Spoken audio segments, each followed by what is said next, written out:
Assalamualaikum dan selamat sejahtera semua. Selamat berkenalan. Saya Cikgu Nur Rashikin daripada SMK Sultanah Asma. Pada hari ini, Cikgu ingin menerangkan berkaitan dengan standard kandungan 8.3 iaitu sinaran mengayon dan sinaran tidak mengayon. Apakah standard pembelajaran yang akan kita pelajari pada hari ini?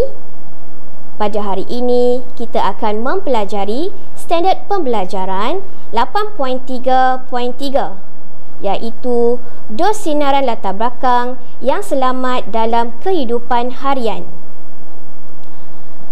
Hari ini, cikgu akan menerangkan mengenai unit pengukuran dos sinaran latar belakang. Seperti mana yang semua sedia maklum, sinaran mengayon yang diserap ke dalam badan manusia akan merosakkan sel badan. Kesan biologi daripada sinaran mengayon terhadap badan manusia diukur dalam kuantiti yang dikenali sebagai dos. Dos 1 sievert adalah bersamaan dengan 1 joule tenaga sinaran mengayon yang diserap oleh 1 kilogram tisu hidup. Unit pengukuran dos sinaran latar belakang yang lazim digunakan ialah microsievert per jam.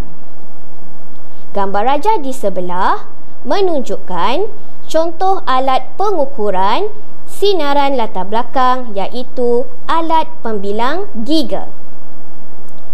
Selain itu, dos sinaran radioaktif juga boleh diukur menggunakan dosimeter.